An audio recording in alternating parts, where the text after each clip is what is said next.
اللہ تعالیٰ پر یقین اندھیروں میں بھی روشنیاں پیدا کر دیتا ہے۔ ہر لمحہ قیمتی ہے اگر اس کو اللہ کی یاد میں گزارا جائے۔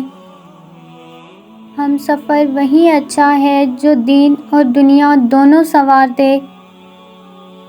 اللہ ہم سب کو اپنے گھر کی زیارت نصیب فرمائے۔ راضی رہا کرو اللہ کی رضا میں، تم سے بھی بہت مجبور انسان ہیں اس جہاں میں۔ فجر کا سجدہ تمام سجدوں سے زیادہ پرسکون ہوتا ہے۔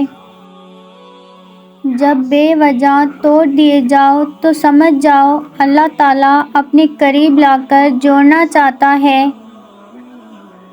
انسان لحاظ میں اتنی باتیں اپنے اندر بھرتا جاتا ہے کہ آخر کار ایک خاموش آتش فشاں بن جاتا ہے جو یا تو خود کو کھا جاتا ہے یا پھٹ کے کسی اور کو۔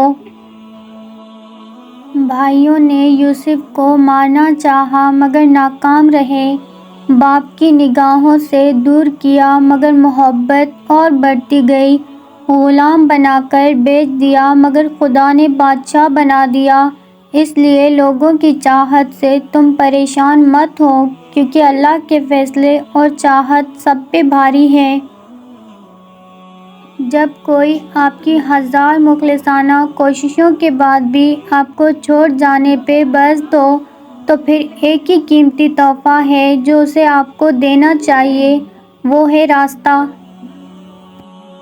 سب سے خوبصورت آنکھیں وہ ہوتی ہیں جو اللہ کے خوف سے اشک بار ہو جاتی ہیں، اور سب سے خوبصورت دھڑکن وہ ہوتی ہے جو اللہ کا نام سنتے تیز تیز دھڑکنے لگتی ہے۔ ہماری کوئی جنگ نہیں، کوئی مقابلہ نہیں، ہم نہیں لڑ سکتے، اے اللہ بس آپ اپنے حبیب کے صدقے یہ مصیبت ٹال دیجئے۔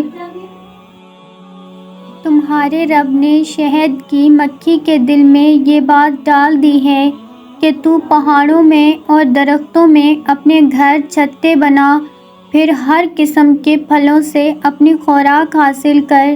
اس مکھی کے پیٹ سے مختلف رنگوں والا مشروب شہد نکلتا ہے جس میں لوگوں کے لیے شفا ہے۔ بے شک ان سب باتوں میں ان لوگوں کے لیے نشانیاں ہیں جو سوچتے سمجھتے ہوں۔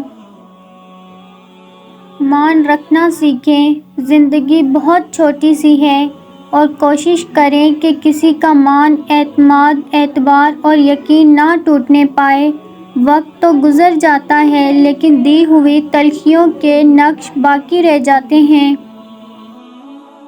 زندگی میں بہت لوگ ہمیں پیچھے سے وار کرتے ہیں، اپنی حماقت کے سبب اتنا بھی نہیں جانتے کہ وہ ہمارے وجود کے سہارے ہی کھڑے ہوتے ہیں۔ صبر کرنا سیکھ لیں، اللہ سب جانتا ہے، وہ جانتا ہے آپ کب کن وقتوں سے گزرے ہیں، یقین کریں وقت بدل جائے گا۔